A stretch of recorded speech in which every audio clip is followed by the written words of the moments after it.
Part of the reason that I invited you both to speak today is precisely because of the elements that I introduced yesterday, which is our desire to de-exceptionalise research in the Middle East by virtue of identifying connections and intersections with other times and places, and to bring your different perspectives together in a way which can help us explore the broader politics of knowledge production vis-a-vis migration or refugee studies, which are relevant to the study that we've been conducting with and through communities in the Middle East, but making sure that it doesn't create the Middle East as an exceptional region, whether it's the depiction of the region as a hospitable region by virtue of different narratives and accounts, but also not an exceptional region in terms of the prioritisation of very large number of research projects which have been focusing on refugees in the context of displacement from Syria or displacement from Palestine, and to ensure that we have that broader set of questions and cases, as it were, arising.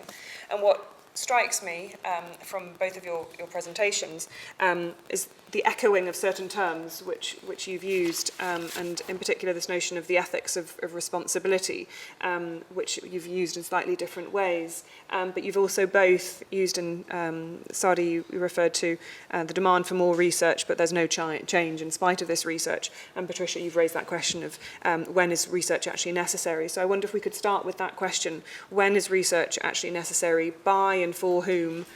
Why and under what conditions? And I think that ties to that question of the ethics of responsibility when we think through the ways in which the production of knowledge does not necessarily mean the use of knowledge or the use of knowledge in the way that might be envisaged by the researcher in the first instance. So, Sari, I'll turn to you first to respond to that question, and then you can have the conversation with Patricia about that. Thank you. Yeah. Thank you so much, Elena.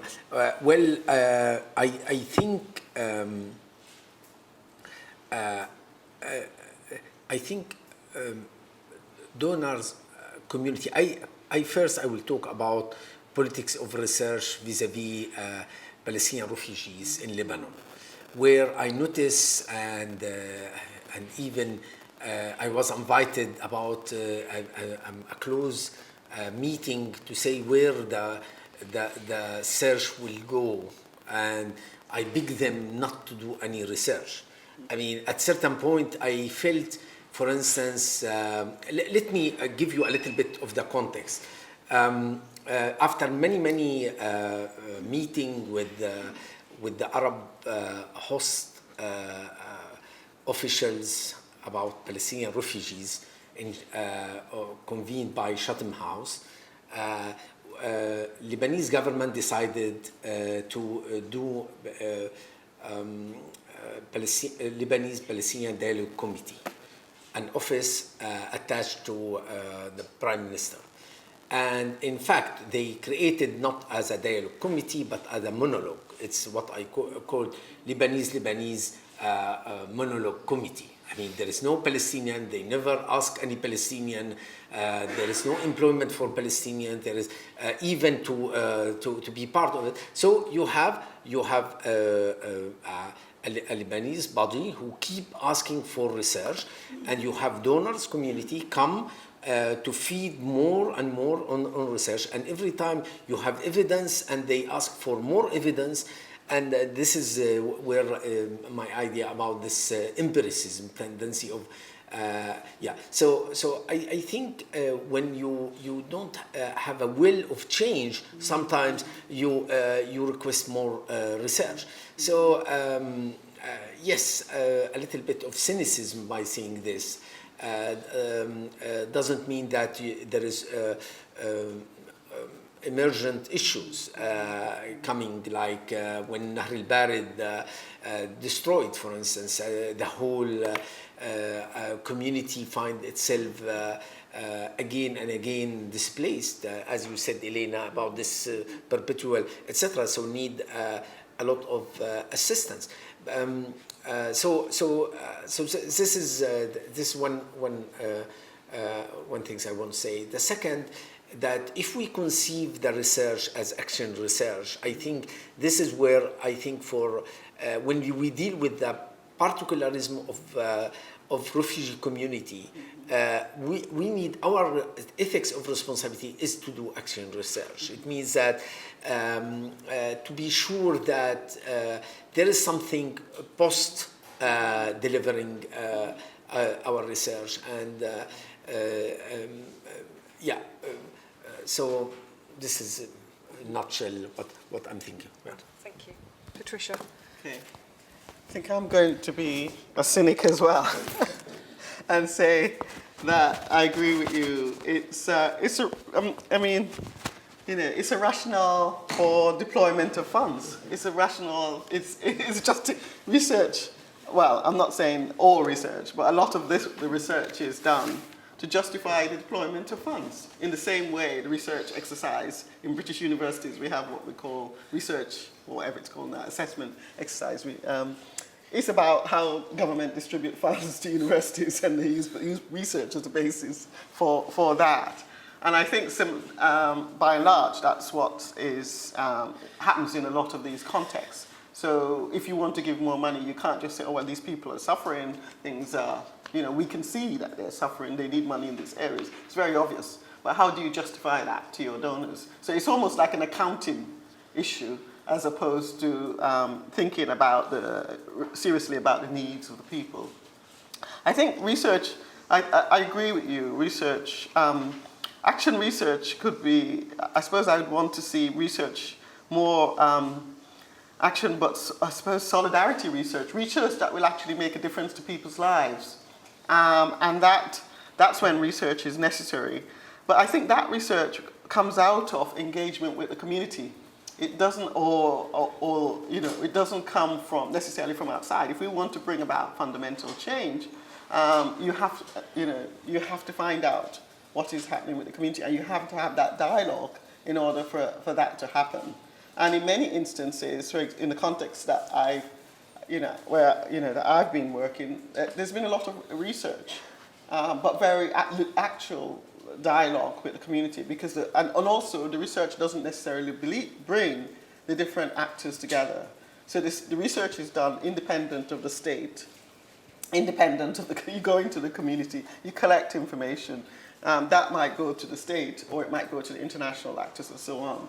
But there is very little sort of engagement between attempts to say, if we want to transform states' attitude towards refugees, to say, okay, how do we get state officials engaging with the community in a slightly different way, rather than from a sort of policing and security perspective. And that's possible because even though, as I said, bureaucrats in a particular part of Tanzania, some were hostile. There were also some who were very sympathetic. I interviewed a policewoman who said, the criminals are not the refugees, they're locals. But the whole narrative is that all the theft, what's going on has been done by refugees. And that's a narrative at a higher level, and it then becomes a national narrative. Patricia, can I ask you a question? Well, you insist on coloniality in the case of Tanzania, for instance. But I was in Tanzania 4 years ago, and I notice every time we talk about refugees, it's electrified environment, and I felt even from scholarly communities, their sociologists was meeting, that there is a self-censorship in somehow. So this is where in the book that wonderfully edited by you, I mean, my argument that post-colonial discourse and coloniality should also thought along the line of authoritarianism. I mean, how the authoritarianism, I mean, generates this self-censorship and alter this knowledge production in country like Tanzania, for instance. Yeah. I do agree with you partly, in the sense that if you Actually, look, I'm not saying either or, but yeah, I say yeah. to, If you look to at complement. if you look at Tanzania refugee laws and so on, and practices and policing practices and so on, they're all still very much legacies of the colonial period. They've been modified slightly, but they're still very much colonial laws. I think it would be interesting to look at, there were changes. I think you're right about the nature of the state, because under Nyerere, Tanzanian state espoused a much more progressive approach towards refugees. It allowed its base to use by its country to, parts of the country to be used as bases for the African National Congress and for SWAPO, which was from liberation movements from Namibia. So it was very progressive, and somehow that level of thinking and empathy and solidarity permeated Tanzanian society. So I was in a village when Samora Machel died, and it was really interesting the way in which people started to cry. It was as if he was their leader. People were really empathetic, sympathetic, and they were mourning his death in ways that I probably think wouldn't happen in many other countries for a foreign leader. So, yeah, there was a very positive approach towards refugees. What has happened is that has changed over time in Tanzania. But that's partly a result, not just of the Tanzanian state itself, but the way in which the international community's approach towards refugees has shifted, and how these ideologies about the good and bad refugees and so on has started to permeate the discourse in Tanzania. So it's a combination of both. It's not just necessarily the state, but I agree with you. I mean, nowadays there's far more. I mean, last week the Tanzanian state told refugees to go back, Burundian refugees to go back. So. But even under Nyerere that happened, but it was very, very, it was very contained. They would look for what people they called dissidents and so on, and quietly send them back. So there was a public, at one level, the state was very publicly supportive of refugees, and that sort of permeated through the society. But another level, the state itself was behaved in quite authoritarian ways, and that I think comes back from the colonial period. If you look at colonial attitude towards refugees in Tanzania, I mean, the Germans were refugees in Tanzania, and they were in concentration camps in Tanzania, or camps not necessarily concentration, but they were in camps. They were put in camps and settlements, and the term for the head of a refugee settlement is called a commandant, and again being derived from that period of German and sort of British colonial rule. So I think we have to do a bit of historical research to understand, and I think that legacy, that's why I say coloniality rather than just colonial, because yes, it has changed and shifted and so on, but that legacy is still very much there in shaping not just the state attitude towards refugees, but towards migrants overall. So building on that discussion, what role do you envisage, if any, for decolonial or southern approaches to knowledge production in this field, or post-authoritarian framework as a critique of the post-colonial approaches that you refer to in your chapter, the decolonial approach to migration and refugee studies, Patricia, that you referred to in your presentation? What role, if any, do you envisage for those different approaches, whether it's southern, decolonial, post-authoritarian, with reference to refugee studies and migration studies? First the issue raised also by Patricia about power and who is the expert and etc. This is a serious issue. I mean, and looking from the south. Let me give you a flagrant example on that.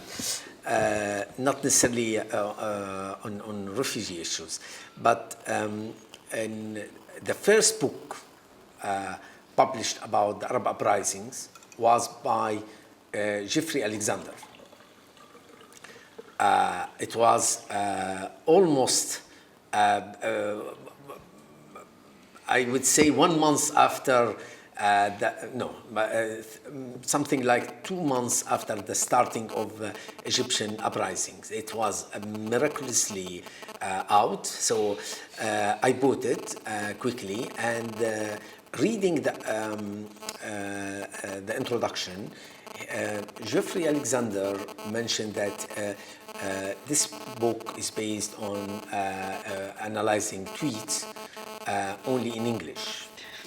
And he thanked his Egyptian students, so he mentioned the names. So I Googled the names to see whether they are second generation of American Egyptian origin that they don't know Arabic. So no, they were graduated from Cairo University before going to Yale University. So there is absolutely no reason not to take into account the Arab tweets. He justified this in order to control the process. I asked him to do analysis only of English tweets. This is worse, if you like. So this is where I think, look, I felt in many discourse about, for instance, Ventura, when he called for epistemology of thoughts. I don't like that, frankly. I think it's so misleading. It's exactly like Islamization of knowledge.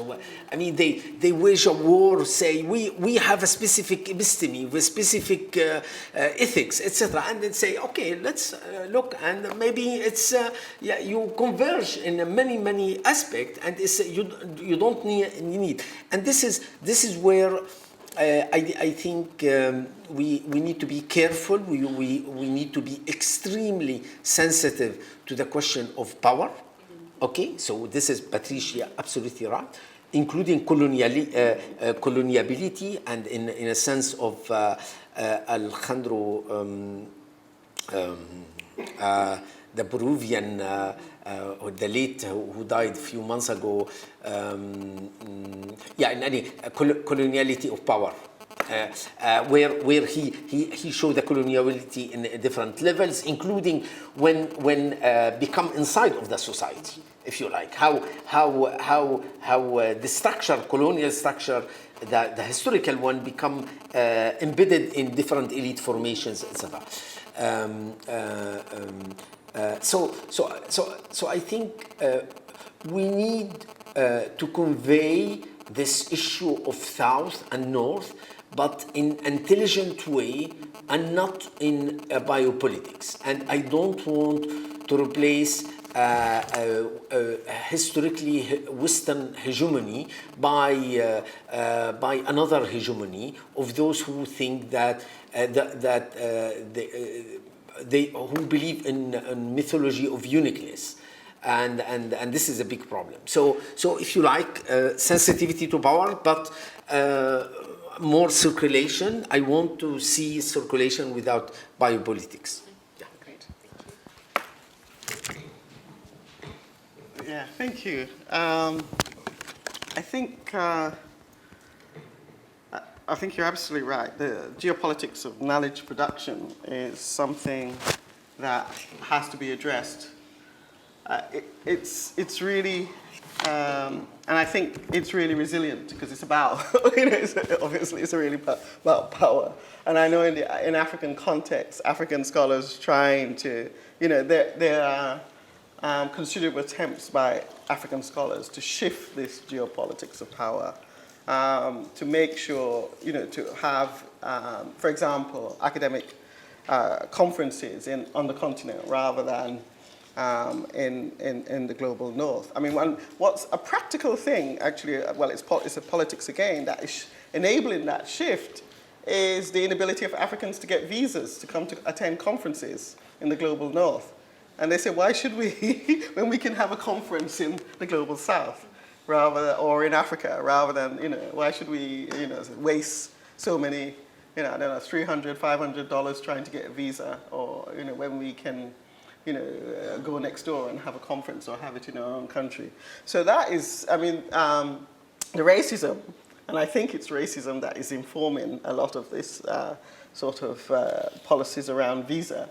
That racism is actually a reaction to that, or anti-racist practices as enabling, is contributing partly to, to attempts to to challenge this geopolitics of knowledge production. I think language is important, and African scholars such as Ngugi wa Thiong'o have talked about the importance of language in the decolonial project.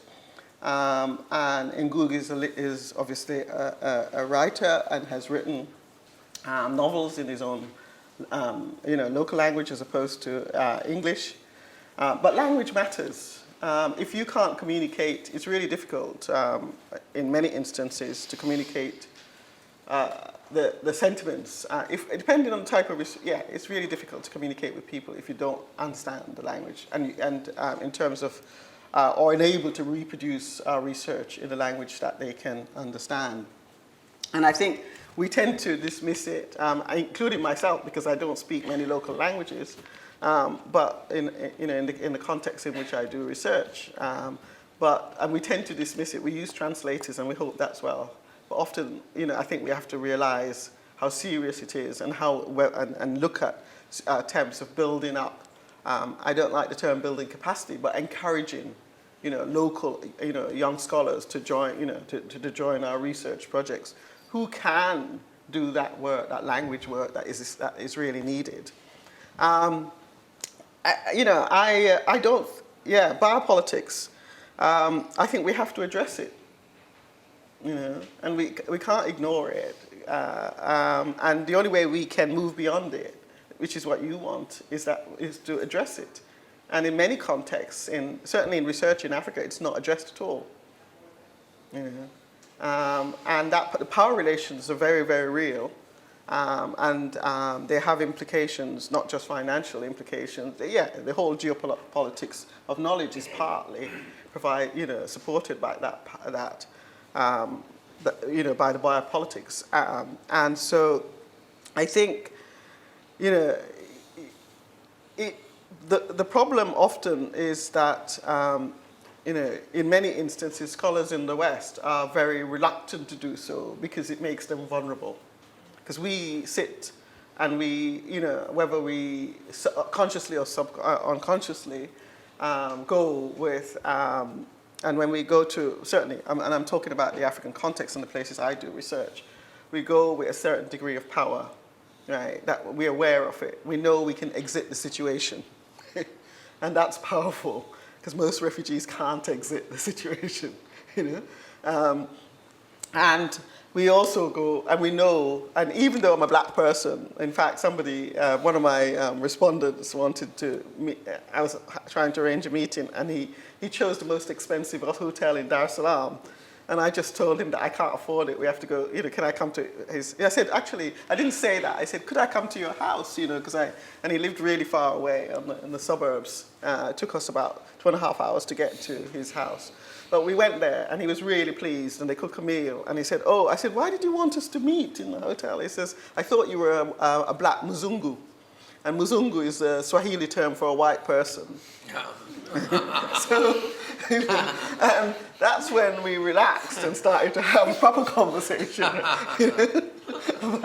about so so I'm not actually excluded from those assumptions, because I'm coming from outside. But I think more importantly that I can exit the situation. And if you think about these conditions that people live under, whether in a refugee, being able to exit voluntarily, right, is critical to their sense of being and so on. And race plays into that. So a white person going into an area we're seen as having expert knowledge, being able to change their situation and so on, and build up expectations. I got some of my students once who were doing a project they're volunteering in Uganda to do a project on themselves, rather than research the African community, research themselves.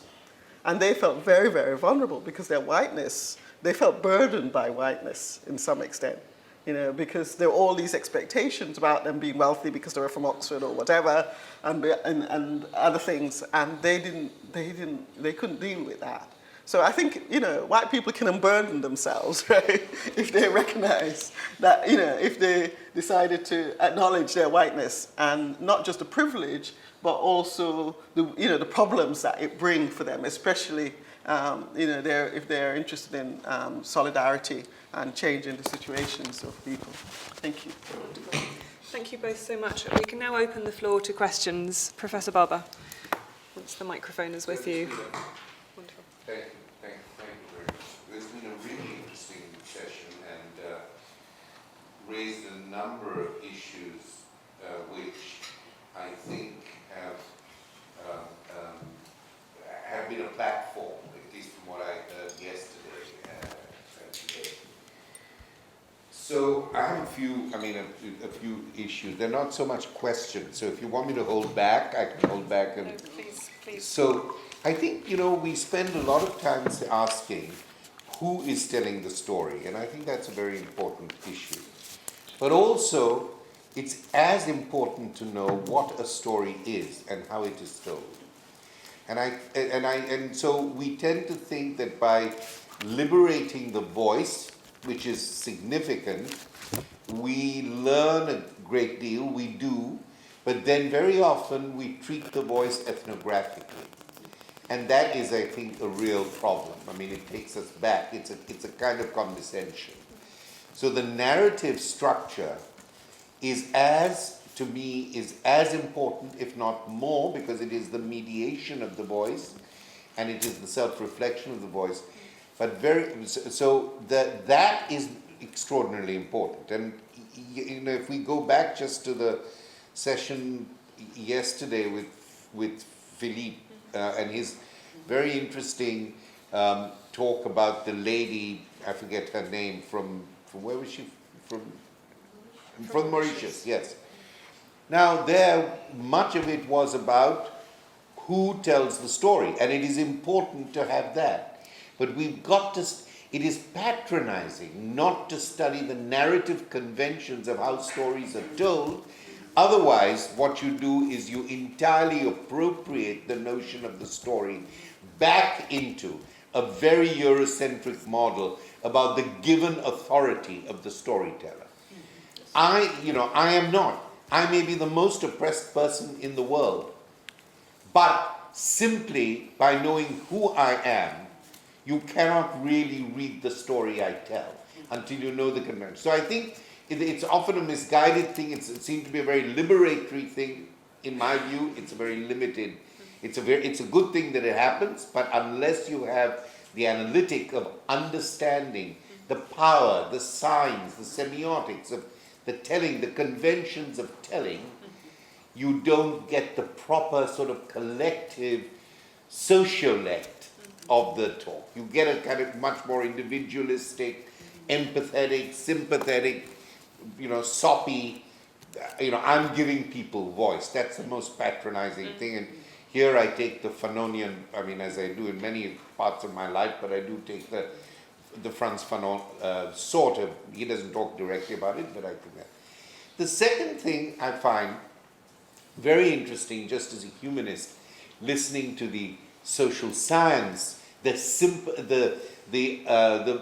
proximate social sciences, because there are also the distant social sciences with which you read. But, one of the issues about, just a response, and I may be just my ignorance speaking, about statistical weight, the notion of, we studied 700 things, and that we studied 700 responses. Now immediately, of course, and it makes very good sense, 700 responses is better than 3 responses. After all, one of the debates around the current, my friends, who 3 of them who just won the Nobel Prize in Economics, is that this randomization may be very good, but I in fact staged a debate 2 years ago with them and the person who most opposed them, who won the Nobel Prize the year before, Angus Deacon from and the issue there was, their issue that you don't have enough evidence. But there is another issue that seems to me I heard somehow this morning. in my work, am developing it as this what I call the scale of affect.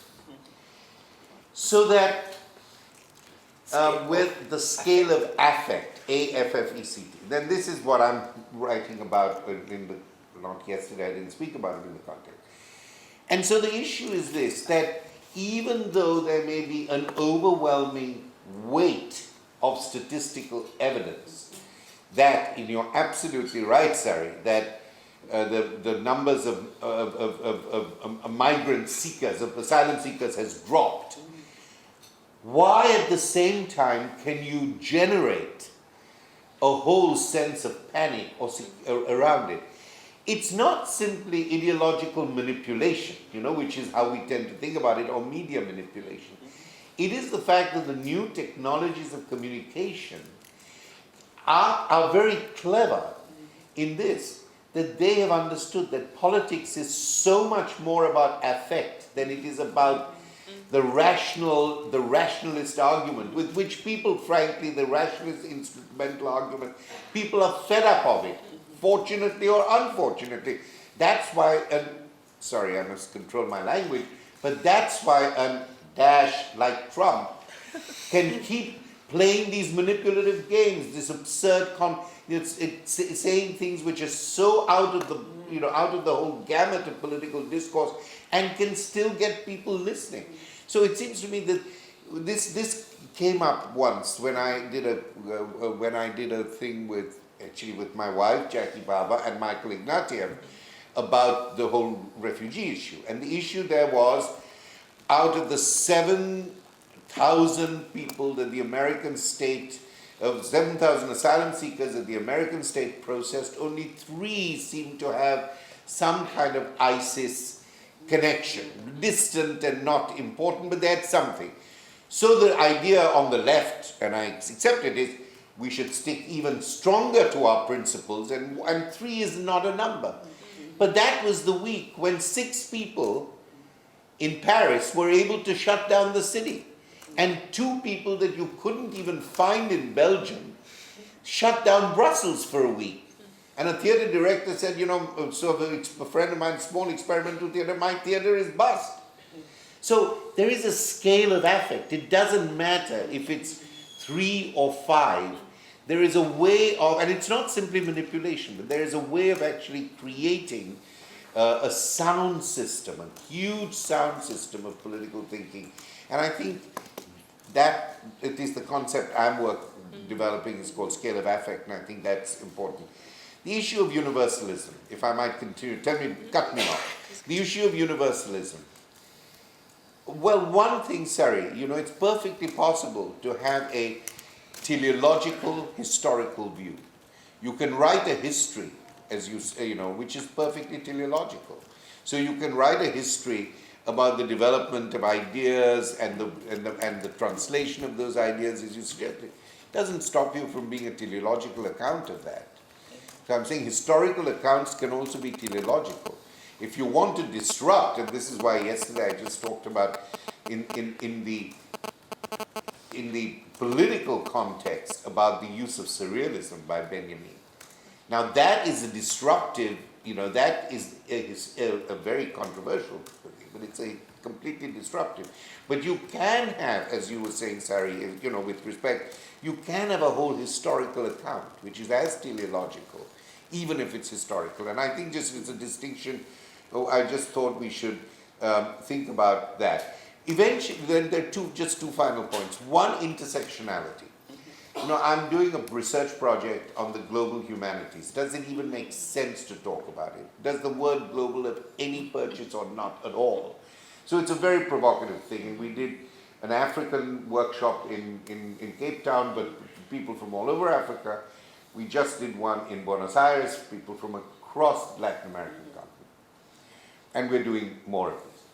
And the concept of intersectionality came up, and I think it's very important. Of course, in the Latin American context, it came up as it was my uncomfortable duty to point out, without any reference to where the term emerges, that the term was initially worked on by a black African-American woman who was talking about a very specific connection between the law, race, and issue. So it really was a...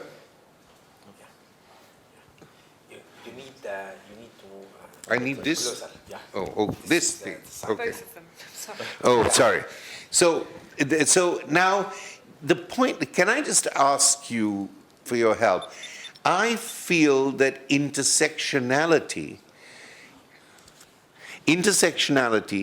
is more a ground plan for a certain method.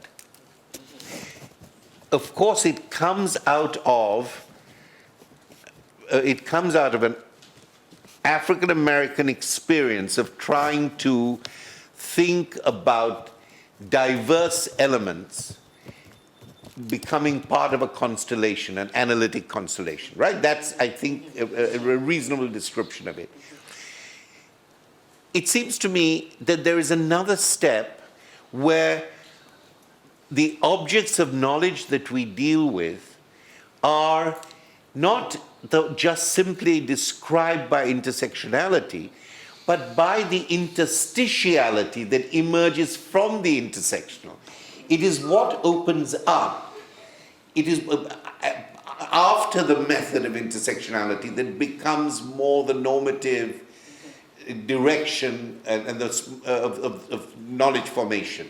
I just want to say, so to me the intersectional is a kind of a ground plan, but the interstitial is the more activist, effective way of remobilizing knowledge. That's just, and finally, just about power. I think it's connected with this notion of the difference between the intersectional and the interstitial. You come to a problem with the power grids of the intersectional. Then, once your analysis starts and what I call the interstitial or the third space opens up, there's a change in the ratio of power to authority. There's a change in the ratio of power to authority. Because once you bring to the table the intersectional, what happens at the table and what you take away is the interstitial. But by the time you get there, the rules have changed. So my sense is that we have to, when we talk about power, we have to always talk about authority. Not as the one leading from the one to the other, but often as, I've written about the distinction, but that they can be opposed to each other. So that you bring the power to the table, depending on what happens, and my friend Sari, who also writes in a book, What is the Palestinian State Worth, talks about this process in a very different way. But so I think there is a distinction here between the power and authority. So I think very often researchers go with all the accoutrements of their power to their research sites. And very often your research subjects say, fuck this. I understand. They come with all this power shit. Now we will test their authority. And the authority is not something that you just bring with you. In a funny way, you have to earn it, which is why it comes out of dialogic relations, it comes out of going back and forth, it comes out of contestations, it comes out of convergence, all these processes. And I think the element of it is that there is always an authorship in authority. You have to prove your authorship. Whereas the power comes because you carry the symbolic capital. Thank you. Thank you. Thank you so much. Would you like to respond? Okay. Can we take more? Okay. Because I'm afraid to start the time. Yeah. Sorry, I take a long time. I apologize. Yes, we will. Thank you. We'll take two questions. Is there another three questions? We'll take this question first. Do we have a mic? I'm not sure. Thank you so much. Do you have one? No. Okay. May I ask you to come up and sorry. And thank you very much. It's only because of the stimulation that I was provoked to go on for so long. I apologize. Thank you. Thank you so much. That's as far as it's going to go, I'm afraid. Thank you. Thank you so much. My question is for both speakers. Thank you for your presentations, Professor Sari. When you talked of multiculturalism and also the ethics of responsibility, we find, so I'm part of Creatives Against Poverty. We run an accompaniment service for refugees and asylum seekers. And what we find is that when particularly women from high control communities, without pointing out one religion or culture or another, go to access the spaces where their community takes them, where they might practice their language or culture or community ties, they do not find a safe space. They do not find a space to speak. In fact, all the things that they were fleeing in their home countries, they find that they are revisited on them here. We also experience this in our ESL classes, where a subject will come up and certain members of these high control communities will use the opportunity to re-silence them and use religious scriptures to bully them within that space where all the volunteers who are trained in safeguarding, trained in supporting these women, find themselves really conflicted. On the one hand, you don't want to shut down a vulnerable person as they talk about something that's important to them, and religion is important to them. But at the same time, these women find themselves, and without using the word trauma, again in pain, again silenced. So in terms of the ethics of responsibility, how can academics so I'm not an academic, I'm just a practitioner, but I find there is no research when we go to agencies and we say there is a large cohort of women and we are failing our duty of care to them, and there is also a small cohort of men who find they're being silenced by these religious communities here in the refugee context. So refugees silencing each other, they are rendered more vulnerable, and there is no body of research on this. There are organizations like the Council of Ex-Muslims of Britain, Faith to Faithless, who support these. But I haven't found this body of research where I can take it to agencies and say, please can we establish a safe space where these women can also speak. They may have run away, they may be apostates, they may simply be secular, they may be practicing, but wanting to call out legitimate, harmful traditional practices. To the point of Professor Patricia Daley, you mentioned when women are asked to go over their trauma. And we find that at the Home Office, this happens all the time, and we accompany refugees to their appointments and to court.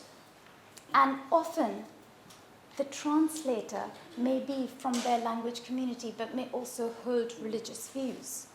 So, again, we struggle to find any kind of academic research that could establish for these individuals who were feeling so traumatized and in pain that there was a situation that this sort of translation could hurt them, and then they found themselves also debilitated, unable to rehash what had happened to them. Thank you. So the question is, how can we exercise that code of ethics in that environment? Thank you for that question. Thank you. Could the next speaker please come up to the microphone? I'm very sorry about this extra performative and interactive moment. You are lucky Yeah, this is quite because intimidating. Yeah, thank you so much for the... Can I sit down? This is really Yes, please. Yeah. It's like in the courtroom what Professor Philippe said yesterday, I think. Yeah, so thank you so much for the contributions. I also have kind of, I think, 2 questions for the entire panel, maybe also to Professor Bauer. I would be interested in how you relate the discussion that you have today about ethics of knowledge and politics of knowledge with the temporality question that was discussed yesterday. So when I was reading Hannah Arendt's Origin of Totalitarianism, what really struck me was actually, okay, she writes beautiful stuff and really clever things, but actually the use of sources is really fascinating. Like the amount of knowledge that she draws on, historical stuff, archival stuff, studies that have been done in the late 19th century to underscore her own basically data, using really kind of core data that was produced in a completely different way to underscore her own arguments. And then, of course, her book became kind of canonical, and a lot of people here in the room have written extremely canonical books, but a lot of stuff that is being published kind of gets forgotten, I think, in a way, because people don't have, because there's also this pressure in a way to always be up to date, to always kind of talk back on, especially in this context, against crisis. And so how do you, what kind of recommendations do you have to deal with this, in some ways, very short-lived way of knowledge, but sometimes things kind of become permanent in a way. Also, Lisa Markey's book is a very good example. It's kind of become a canonical book, but many other things in that context have not. So I think, Professor Daley, you spoke about the historical context also. So yeah, maybe you could just comment about this idea of time and knowledge. Thank you. Thank you very much. And we have a third, I'm sorry, we have a third speaker who can also come and sit rather than stand if you'd like to. Thank you. And then we'll offer the panel the opportunity to answer the questions, and then we can continue the conversations over coffee before we start the next session. Great, thank you so much. This was a really amazing panel, and it's been an amazing day and yesterday and a morning of thoughts and conversations. So keeping in mind our conversations about the inherent coloniality of knowledge production, and also I think conversations about knowledge production's impact on policy development and discourse formation. I'm wondering what like a disruptive research practice would look like, and also what maybe solidarity between researchers could look like, and also instances where maybe sort of also thinking about how sometimes the most ethical response is a non-response, what maybe a sort of like research strike could look like, or a kind of non-research. Yeah. Thank you very much. Thank you. Sari, we can start with you and then we'll turn to Patricia. Thank you so much for me and the others. Really, it's really very very important question. Well, the question of teleos is actually, I cannot argue. I mean, ethics of convictions has a lot of teleos, because it's about what is a good and what is a bad. So actually, I put it in this way that because in my mind is nobody would argue that that democracy, for instance, or gender equality are the way the terms were set is bring the end of history because it's universal. No, this is what I argue. I argue this is the achievement of humanity thinking about something. And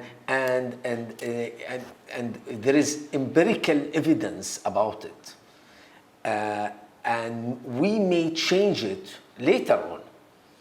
For instance, take the example I brought, the Universal Declaration of Human Rights. The Universal Declaration of Human Rights didn't take into account the economic rights, which come now as a second generation or third generations.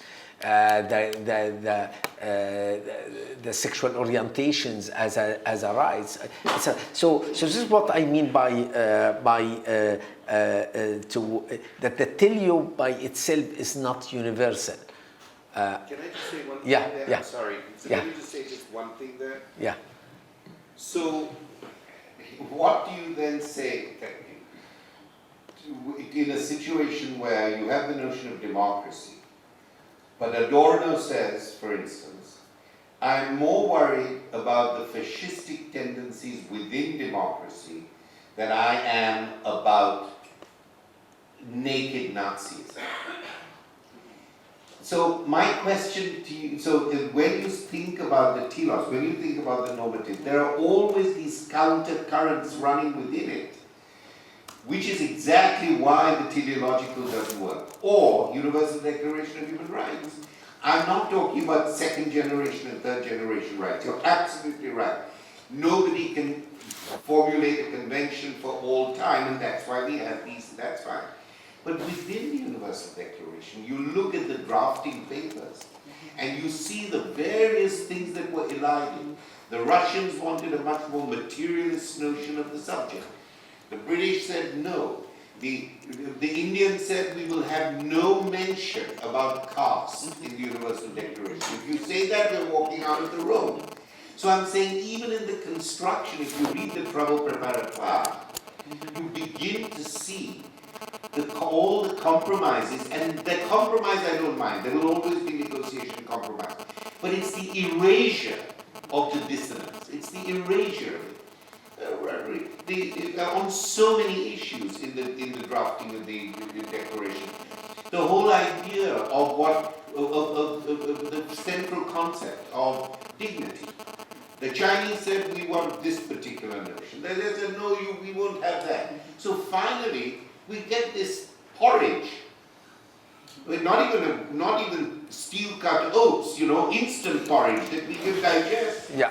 And you take it in one and it comes out the other. This is. I think this porridge are important. That I come. I'm being provocative. No, I came from a region where I don't want to start from scratch every time.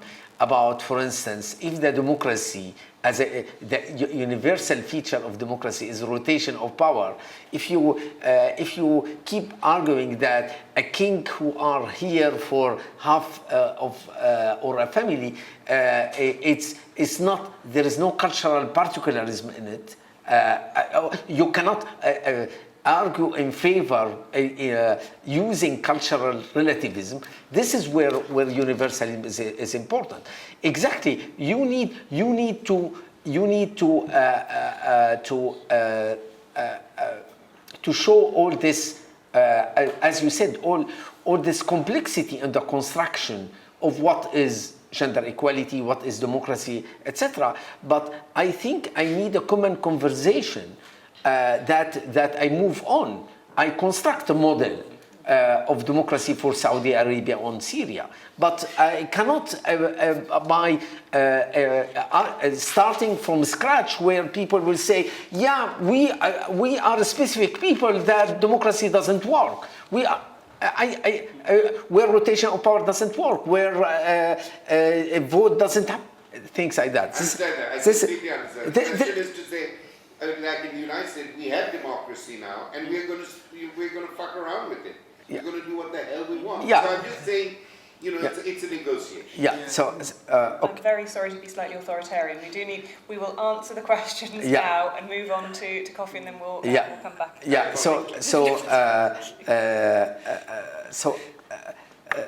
Well, about intersexuality, just intersectionality, I was invited to American Sociological Association in August, and I love before intersectionality, and I came back from United States hate intersectionality because I felt it's the social class dynamic is missing in the discourse. It's not, I'm not making fun at all about the importance of the concept, but how now the discourse is marginalizing social class issue, and this worried me. So just I wanted this to say.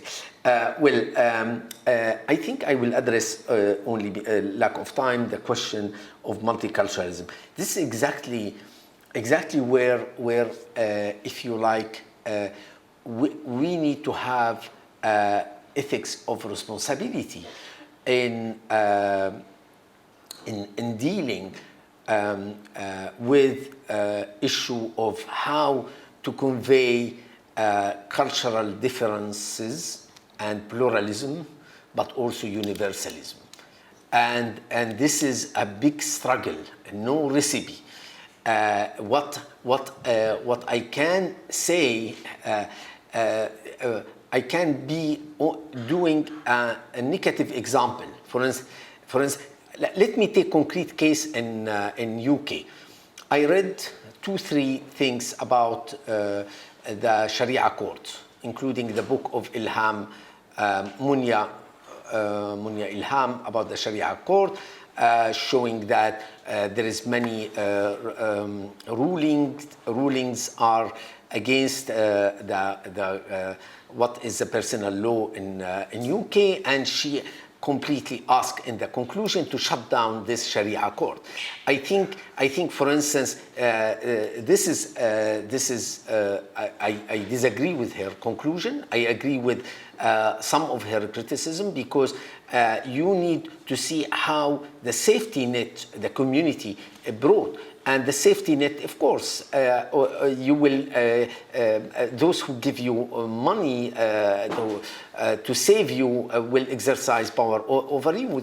So there is no recipe on that. But I would take community very seriously when I deal with the migration.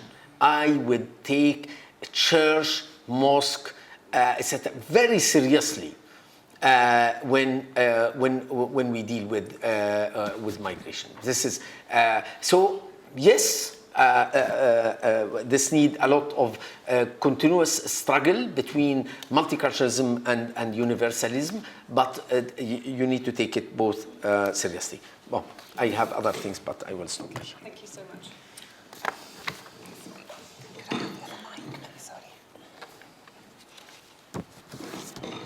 Thank you. I'm going to start with your comment on intersectionality and explain why I'm using it and why I agree with you. I've been in many contexts, even in North America, where there's no mention of or citation of the women and who developed the concept of intersectionality, and that's partly due to, again, the geopolitics of, I would say, geopolitics in some sense, or the biopolitics of knowledge production. That certain experts and certain people can't be seen as theoreticians, and therefore, even though they might develop a concept, they're marginalized or they're excluded from the application and the use of that concept. So I'm very much aware of that. And I know, and I've been in, there was Kimberly Crenshaw was at LSE earlier this year, and she actually said, this concept has traveled, but really what I was trying to do is this, and people are forgetting about how, what the problem I was trying to address in the context of the United States. I do see intersectionality working in some of the contexts and I think you're right to talk about it as a method, because it works in the context that I've been doing research. In Burundi, for example, I was trying to figure out, and this was even before I came across the concept of intersectionality, and I'll use the word intersecting because they were intersecting, the relationship between racialization, which Mamdani writes about in Rwanda, gender, right, and ethnicity, and I brought in elitism, or other, so it might come, relate to your social class, and how they were intersecting to create these conflicts and these episodes of really violent conflict and periods of low intensity conflict in Burundi.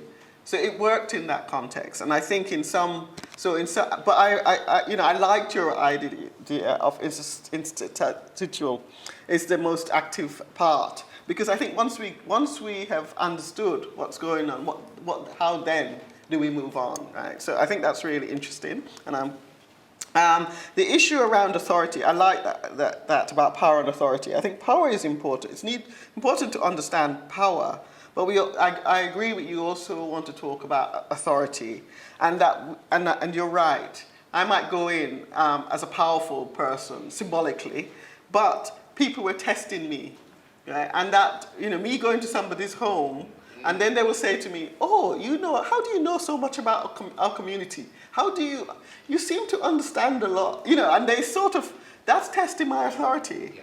And I know, and I have to go through that process before they will actually start having a dialogue with me. Right? But so you're absolutely right. There's the power, and some people, they never test their authority at all because of the power imbalance and because they don't even want to engage. So I think you're right about the source of how we need to be aware of that in the research process. In relation to the safe places and multiculturalism, I'm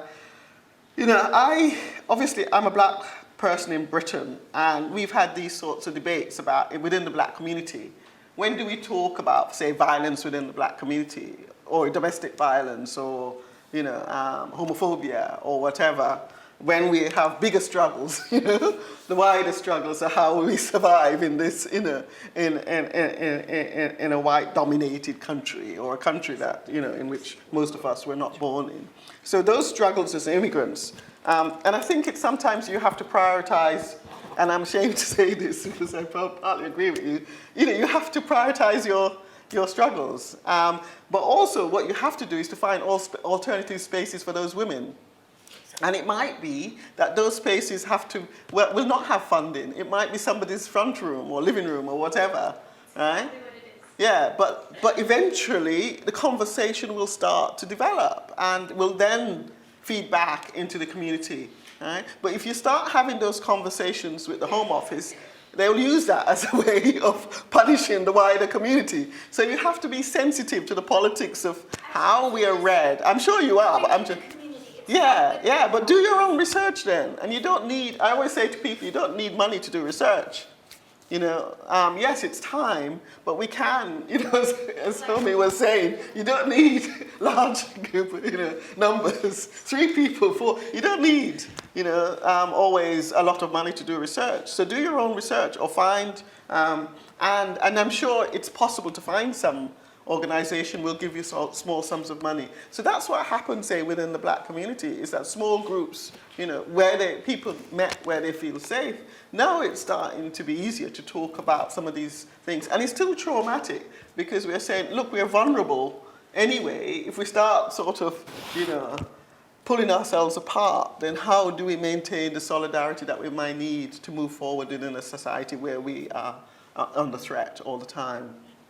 So the issue around temporality, and I think, around research and acknowledging the past, I'm actually quite interested in a lot of the research that's being done now. And in fact, around looking at the Universal Declaration of Human Rights, and actually the Americans fought against having anything to do with civil rights discussed in their context at the debate around the Universal Declaration of Human Rights.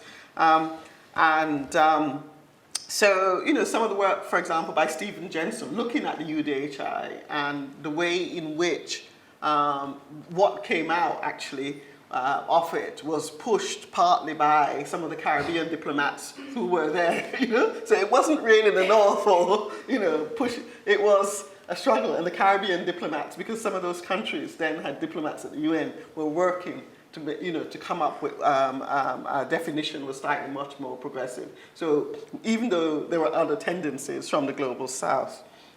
So looking at the past, doing some research, I'm interested in doing sort of genealogy of some of these ideas around, and others might have done, I might be ignorant about that, about people who've done research on refugees. Look about particular ideas and how they've emerged, and and one of them, of course, for me, the most salient sort of sociological idea that seems, despite academic research, to counter it, critical, is still very prevalent, is the idea of assimilation and integration, and those concepts. We need to do more work on those because they continue to pervade policy documents, despite a lot of academic critical writing in the past about their validity in many contexts. And the final one about what is disruptive research practice will look like. And I think workshops like this is one example of what that might be. Starting debates around some of these issues, which are not necessarily ones that are likely always to get funded. And I think some of the work that's been done by Eleanor and others is part of that process of disruption. I like the idea of looking at narrative structure rather than first as well, rather than that how the story is told matters. And that's you know, in some ways, those are some of the practices which Yusuf and others is telling the story, you know, in a way that can reach a lot of people, which in very meaningful ways than a sort of consultant's report or an article in a publication written by myself. Okay, thank you. Well, thank you, Patricia. Sari has asked for a Just- final word. I cannot not to praise Patricia, what you said about the location where we produce knowledge, and this is something extremely important. Just to show you that, in fact, we need to do much effort on this when we are in the Global South. I mean, my position now as a president of ISA, International Sociological Association, now we have for the first time proposition for a forum where you have 7,000 people meet in Africa. And we need to change many of what we thought that this is an obvious rules. I mean, we need to accept that there is no big congress to host us, that we are scattered in a lot of practicality, but really this is extremely important. This is our struggle resistance against this visa thing. Every time we have a congress, and last time in Toronto, almost 45 people exclusively from Africa and Middle East, they didn't get visa. So this is outrageous, and I think we need a subversive way of addressing this. This is what I wanted to say. Wonderful. Please join me in thanking Sari and Patricia for their conversation.